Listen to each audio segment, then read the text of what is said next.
bénédiction un petit temps. Bonsoir à tout le monde. Nous bénissons le Seigneur pour la grâce qui nous est accordée encore ce soir, ce vendredi soir, pour que nous venions dans sa présence. Nous lui disons sincèrement merci. Merci pour tout ce qu'il a fait durant la journée, pendant la semaine. Et nous sommes à la fin de la semaine.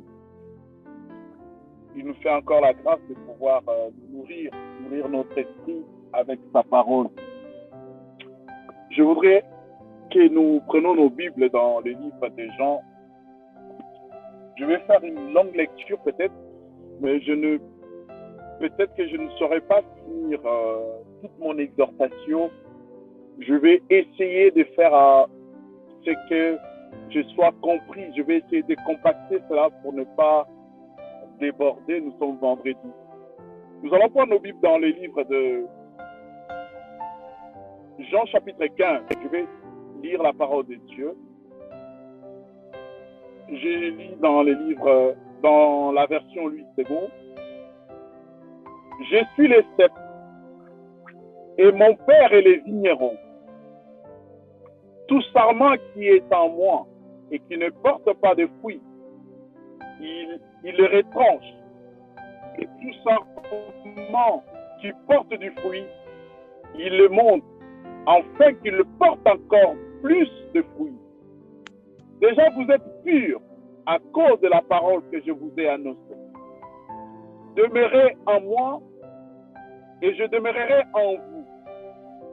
Comme le sarment ne peut de lui-même porter du fruit s'il demeure attaché au cep, c'est ainsi.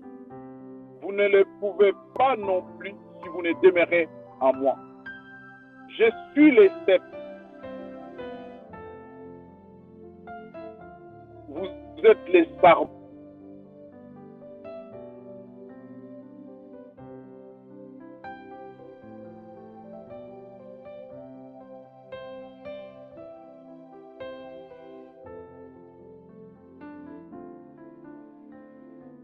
Il est jeté dehors comme les sarments et il sèche. Puis on ramasse les sarments, on les jette au feu et il les brûle. Si vous demeurez en moi et que mes paroles demeurent en vous, demandez ce que vous voudrez, et cela vous sera accordé. Si vous portez beaucoup de fruits, c'est ainsi que mon Père sera glorifié. Autrement, c'est ainsi que mon Père sera dans la joie. Et que vous serez mes disciples. Comme le Père m'aime, je vous ai aussi aimé. Demeurez dans mon amour. Si vous gardez mes commandements, vous demeurerez dans mon amour. De même que j'ai gardé les commandements de mon Père et que je demeurerai dans son amour. Je vous ai dit ces choses afin que ma joie soit en vous et que votre joie soit parfaite. C'est ici mon commandement. Aimez-vous les uns les autres comme je vous ai aimé. Il n'y a pas de plus grand amour que de donner sa vie pour ses amis.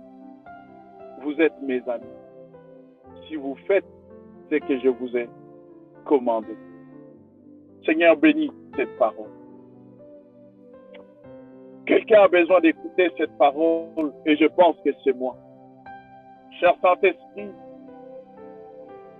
fais que nous soyons ouverts à cette parole et que nous la recevons comme venant du Père pour notre bien.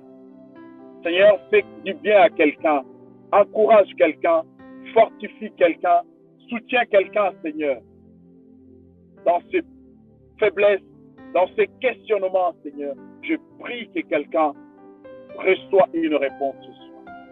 Merci, cher Saint-Esprit. Je te rends grâce au nom de Jésus. Bien aimé, je vais parler rapidement de... C'est un verset, c'est une parole que nous connaissons. Et parlant de Jean 15,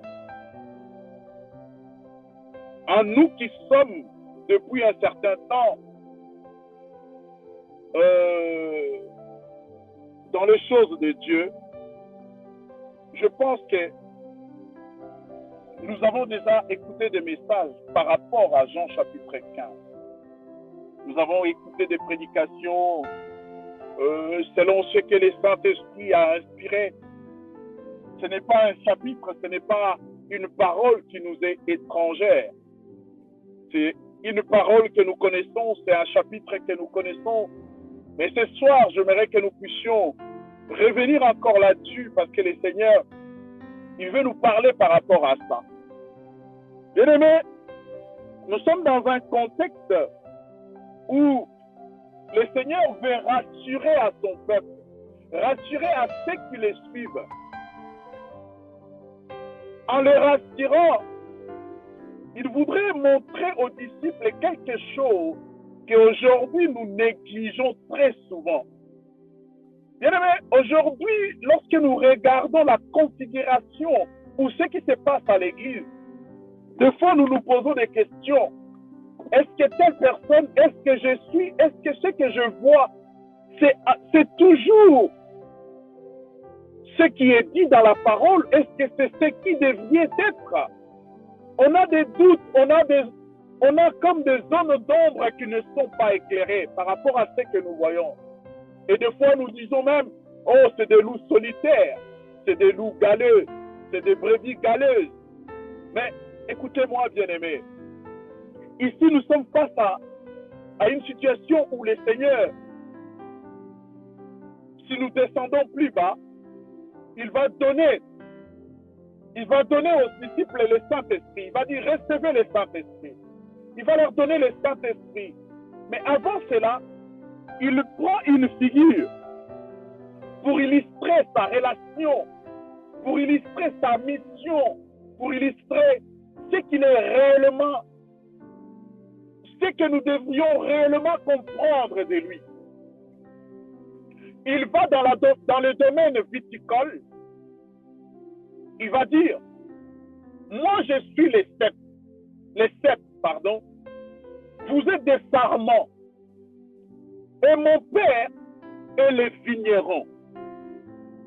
Et lorsque nous parlons du cep, du sarment et des vignerons dans le domaine viticole, ceux qui s'y connaissent un peu ne vont pas me contredire. Nous parlons de la vigne, nous parlons des raisins, nous parlons de branches, nous parlons d'une boisson, de la boisson qui pourrait être alcoolisée ou non alcoolisée.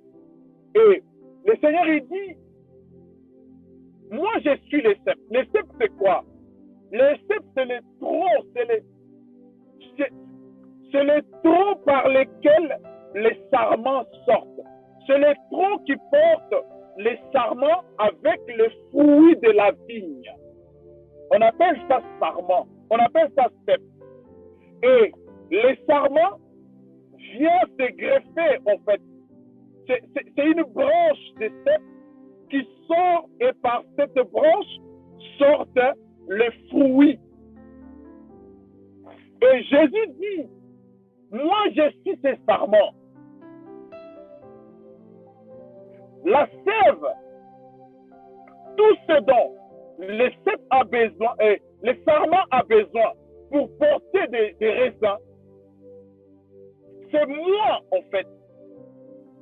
C'est au travers de moi, c'est par moi.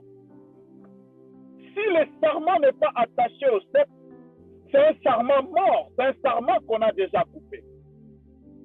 On ne peut pas être sarment, utile, portant de fruits, sans être attaché au cèpe.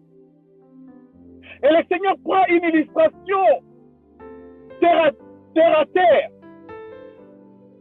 Il dit, vous êtes les cèpes. Moi, vous êtes les sarments. Je suis les cèpes. Et lorsqu'il dit cela, il fait allusion aux Écritures d'Ésaïe depuis l'Ancien Testament. Depuis l'Ancien Testament, je disais, le Seigneur a toujours considéré son peuple comme sa vigne. Dans Ésaïe 27, je crois que c'est dans Ésaïe 27, à partir du 2e verset, le Seigneur il dit, tu es ma vigne. Tu es ma vigne. Cela corrobore à ce que nous disions par rapport à l'Église. Lorsque le Seigneur dit, tu es ma vigne, et il prend cette vigne, il envoie son Fils comme la pièce maîtresse, comme l'élément maîtresse, l'élément central, pardon, allais-je dire, le socle de sa vigne. Et ce n'est pas n'importe qui prend soin de la vigne. C'est lui-même le Seigneur. Il arrose sa vigne. Et sa vigne communique la sève au sarment. Voilà pourquoi la Bible dit, il n'y a de salut en aucun autre. Car dans le ciel, Dieu a donné le nom par lequel les hommes devraient être sauvés. C'est le nom de Jésus. Je l'ai dit, un sarment est sarment lorsqu'il est attaché au sceptre. Et on ne parle pas d'un sarment avant le sceptre. C'est au travers du sceptre que le sarment sort. Et lorsque nous venons au Seigneur, nous venons à Dieu par Jésus, le seul médiateur, dit Paul à Timothée, entre Dieu et les hommes, du coup, le Seigneur nous greffe. Ça, nous pouvons le lire dans les livres des Hébreux. Quand on parle de l'olivier sauvage et l'olivier naturel. Et à partir de là, nous sommes attachés à Christ. Et au travers de Christ, nous avons tout en Dieu. Pas en dehors de Christ, au travers du sceptre, la sève, tous les nutriments, tout ce dont le sarment a besoin pour pousser, pour être solide, pour porter de bons raisins. Cela ne vient pas des raisins, ni de lui-même. Cela remonte de la racine. Et la racine donne à la sève, au sceptre qui communique avec les sarments. Et les sarments, c'est nous. Les sceptres, c'est Christ. Les vignerons, c'est lui-même le Père. Bien aimé, maintenant, il y a un problème. Le problème, c'est quoi? Le problème, c'est que Dieu est en train de regarder. Et il s'est dit, vous n'êtes pas des sarments pour rien. Le travail que je fais, je l'ai déjà fait. J'ai envoyé Jésus. Je l'ai déjà fait. Il est mort. Il a expié les péchés. Il a payé le prix. Je l'ai déjà fait. J'ai montré la preuve de mon amour. La Bible dit, alors que nous étions encore des pécheurs, Dieu, dans son amour, il a donné son Fils. Je l'ai déjà fait. Ton mariage, je l'ai déjà fait. Ton salut, ta délivrance, je l'ai déjà fait. Je ne sais pas qu'est-ce qui te dérange, je ne sais pas tes préoccupations, mais dis-toi ce soir, le Seigneur l'a déjà fait. Mais le problème aujourd'hui, je l'ai dit, nous avons fait une démarche. Cette démarche a consisté à changer de direction. C'est ce que nous appelons la repentance. Nous nous sommes tournés vers Dieu. Et en tournant vers Dieu, Dieu nous a amenés à son Fils comme des sceptres, des sarments, pardon. Et il a tout donné, il a tout pourvu. Un jour, je parlerai de ça. Je parlerai de la provision de Dieu. Parce qu'aujourd'hui, même dans nos prières, même dans nos réunions, des fois, lorsque nous prions, nous faisons dans nos prières pour quelqu'un qui est étranger, il pourrait croire que Dieu est en train de faire des choses jusqu'aujourd'hui. Dieu est encore est en train de recréer, Dieu est encore de réapprovisionner, Dieu est encore de... Non! Christ a dit à la croix, tout est accompli. Mission pour laquelle tu m'as envoyé sur la terre, papa, j'ai tout accompli. Christ n'a pas dit ces mots. Christ n'a pas prononcé ces mots avant qu'il ait pardonné à ceux qui l'ont pendu au bois maudit du calvaire. Il n'a pas dit ces mots avant qu'on ait percé son côté. Il n'a pas dit ces mots avant que l'eau et le sang aient coulé de son corps. Il a dit ces mots lorsqu'il avait vu que la parole de Dieu, la prophétie, la promesse était totalement, parfaitement accomplie. Christ a accompli l'œuvre du Père totalement et parfaitement. Voilà pourquoi le Père l'a agréé. La Bible dit, si la première alliance avait été parfaite, la seconde ne serait pas venue. Donc, il y a eu des imperfections dans la première alliance parce que l'homme était incapable d'accomplir, incapable de satisfaire les attentes de Dieu. Et Dieu a pris le corps, il s'est manifesté par le Fils et il a accompli cette mission totalement et parfaitement. Et il les a accomplis totalement et parfaitement bien, excellemment bien. Il n'a rien oublié. Je reviens à ce que je disais. En cela,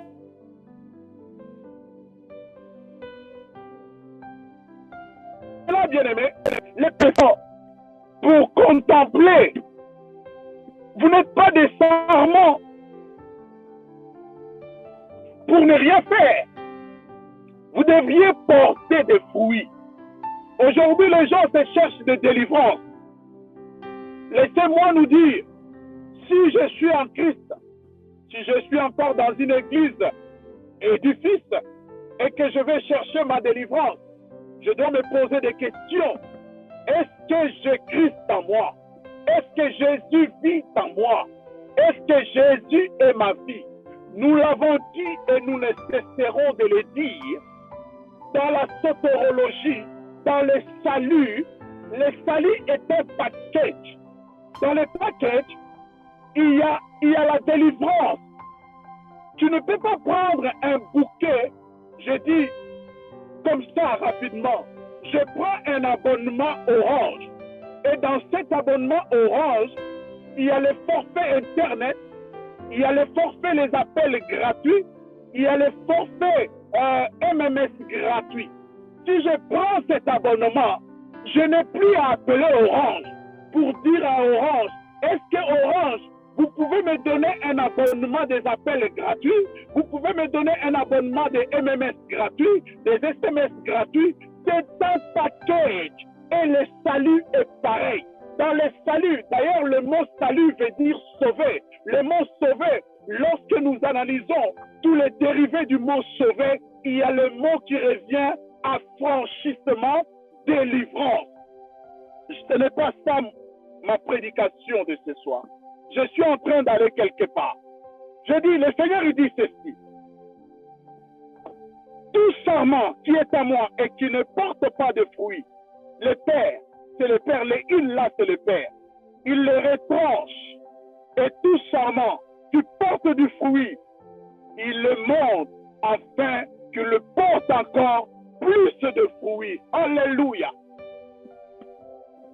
Je vais m'attarder sur ces versets. Le Seigneur il dit ceci. Tout sarment qui est attaché au cep, qui ne porte pas de fruits, les pères, les couples. C'est un serment inutile.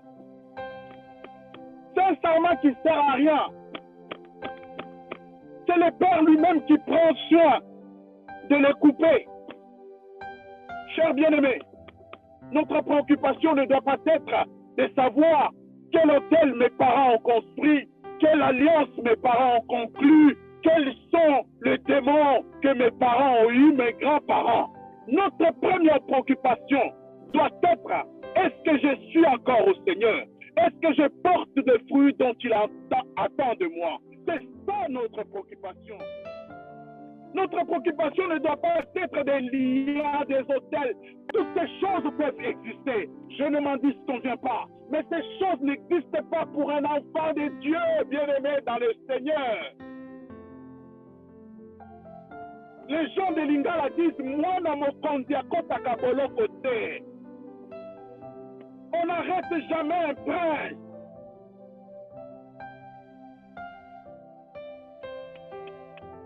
Ça, c'est dans le monde. J'évolue.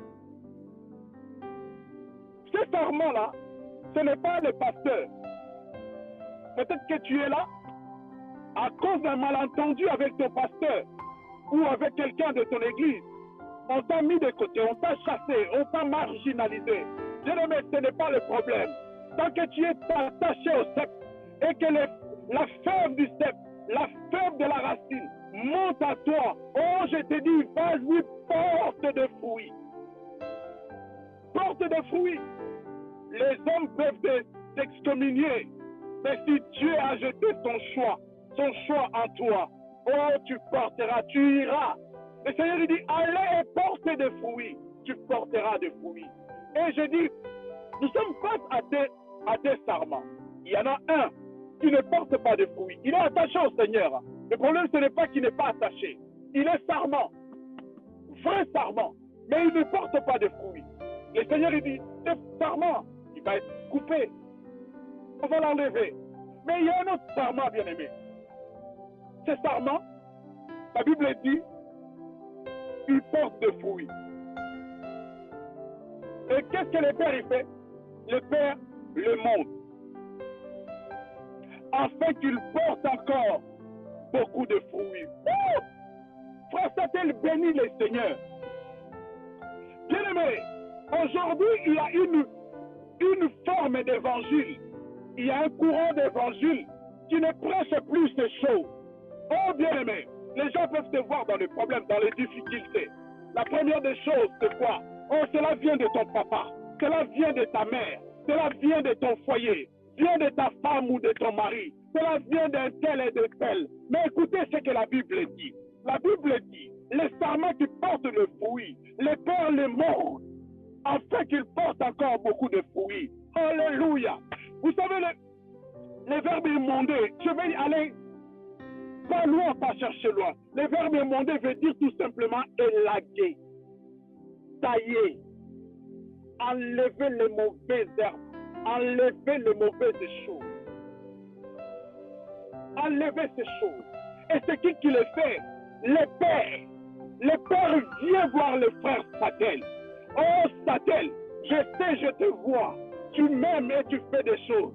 Mais il y a des choses en toi que je n'aime pas. Tu portes des fruits. Oh, je ne vais pas te voir dans ces choses, mon fils. Je ne vais pas te voir dans telle chose. Il va t'envoyer une épreuve. Il va t'envoyer une difficulté.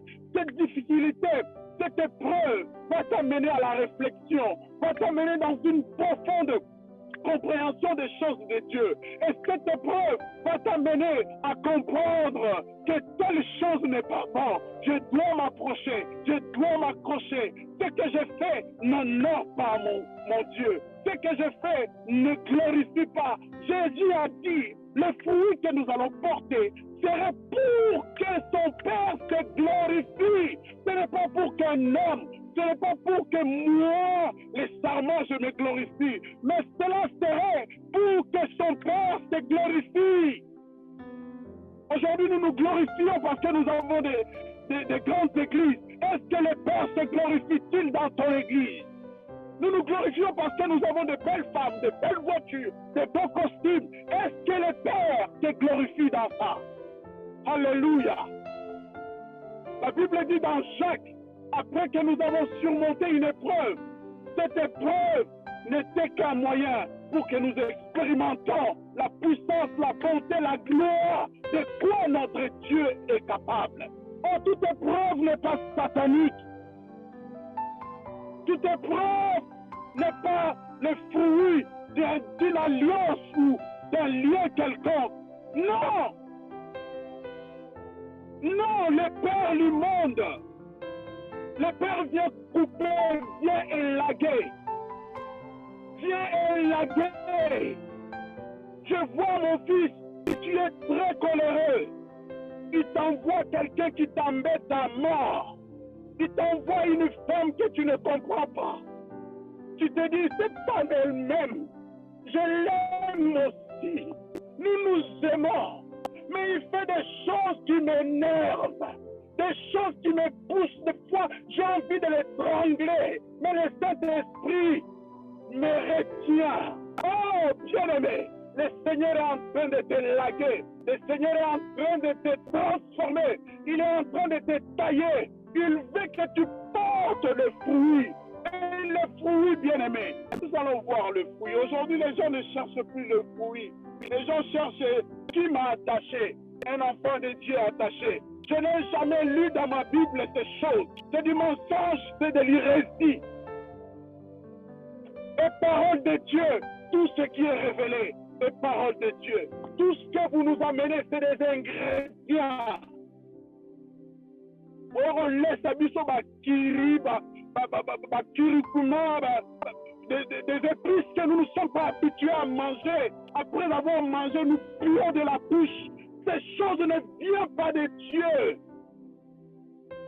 Et c'est comme ça, Tostambusi Kombo Nzambe. Nous avons jeté le nom de Dieu en pâture. Dieu est simple. Dieu est simple. Tu dois te poser la question, est-ce que je suis encore attaché au sceptre? Le sceptre, c'est quoi? Le sceptre, c'est Jésus. Et la sève, c'est la vie de Jésus. Tu ne produis pas la vie de Jésus, tu vas aller chercher les liens de ton Père. Oh, je prie, quand tu vas aller chercher les hôtels, les monuments, les liens, que tu vois des choses et on gagne la maman la Koufi. Maman la Koufi. Que tu vois des liens là, au monde à ta mamie là, comme ça, au monde que on va aller sur tes noms au gang.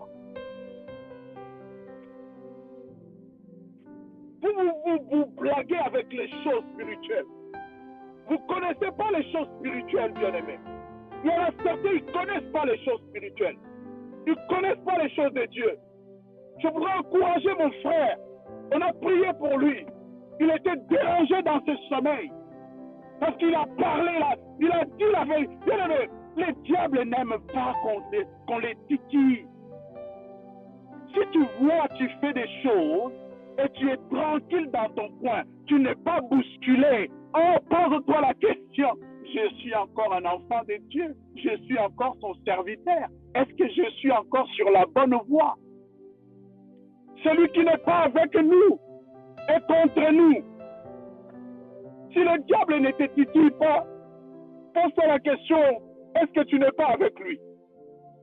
Je disais, mon frère ne dormait plus. Parce qu'il est allé chercher le diable dans ses retranchements. Il a dévoilé ses secrets. Le Père a dit, vas-y, vas-y, Satan, touche, touche. Je vais t'envoyer, je vais te laguer. Je vais te laguer. Je vais te laguer. Pour te montrer, bien-aimé, que Dieu seul te protège. Tu auras maintenant une autre compréhension, un autre attachement. Tu comprendras que si Dieu n'est pas dans ces choses, si Dieu n'est pas avec toi, tu ne pourras pas t'amuser à aller toucher le diable dans ses retranchements. C'est une façon que le Seigneur te dit, calme-toi, fais-moi confiance. Je voudrais montrer au diable qu'il ne pourra jamais toucher à ta vie. Si jamais je le permets, il ne pourra jamais te toucher. il vient faire peur. Mais nous n'avons pas peur de lui, c'est un serpent mort qu'on a déjà coupé la tête. C'est un serpent mort, mon frère. Le Seigneur est seulement en train de te laguer. Parce que tu as beaucoup de choses à faire. Il veut t'amener dans une dimension à lui faire confiance aveuglément. Parce que tu as un témoignage, tu as eu un vécu. Tu pourras dire aux gens, maman, tu as rêvé d'un tel. Oui, j'ai rêvé, papa. Maman, papa, tu as été visité par un tel esprit. Oui, maman, papa, quelle est ta relation avec le Seigneur? Oui, papa, je crains Dieu. Je marche en nouveauté de vie. Oh, maman, t'inquiète. Il ne peut rien faire. Il peut toucher à ta vie. Il ne touchera pas à ton âme, ni à ton esprit. Tant que tu crains le Seigneur, Job l'a vécu. On l'a touché à son corps. On n'a pas touché à son âme. Papa, maman, tu crains Dieu. Oh non, papa, ces derniers temps, j'étais dans des faiblesses. La chair est faible. Maman, papa, allez ferme les yeux. On va prier. Seigneur, je te demande de pardonner les péchés commis. Car il est écrit, Seigneur, tu pardonneras à celui à qui nous pardonnerons. Je prie que tu te réconcilies avec tes papas, avec cette maman, afin qu'ils expérimentent la puissance et la main de Dieu. Mon père, les lags est en train de couper. Je vais m'arrêter là. Wow. Mon père est en train de le couper pour que je porte des fruits. Pour que je porte des fruits, bien-aimés. Regardez à la télé comment les vignerons, en ce temps même, comment ils sont en train de soigner la vigne, de soigner leur plantation pour qu'ils aient de bons raisins afin de produire du bon vin. Ils sont en train de les traiter. Mon frère, le Seigneur est en train de te traiter. Il est en train de prendre soin de toi. Il ne te veut pas dans des choses qui ne l'honorent pas. Il est en train de te laguer. Tac, tac, tac. Parce que derrière toi, il y a des grappes de raisins. Des grappes de raisins. Le fruit de l'esprit. Le fruit de l'esprit. Allez lire dans Galates 5. Je vous laisserai continuer dans Galates 5. Le fruit dont le Seigneur a besoin. Si le Seigneur nous fait grâce, je continuerai mercredi prochain. Allez lire dans Galates 5. Tu n'as pas l'amour, tu n'as pas la bénignité, tu n'as pas la maîtrise de soi, tu n'as pas les fruits de l'esprit, mais tu vas aller chercher à couper les liens. Vas-y, continue. Continue, coupe les liens, ne te fatigue pas. Coupe les liens.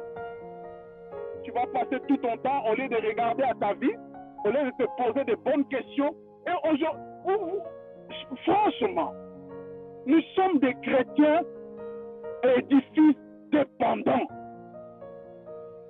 Nous sommes des chrétiens édifices dépendants. Sans l'édifice, il y a eu coronavirus ici, on a fermé les bâtiments. Les gens, même après l'ouverture, beaucoup sont restés à la maison.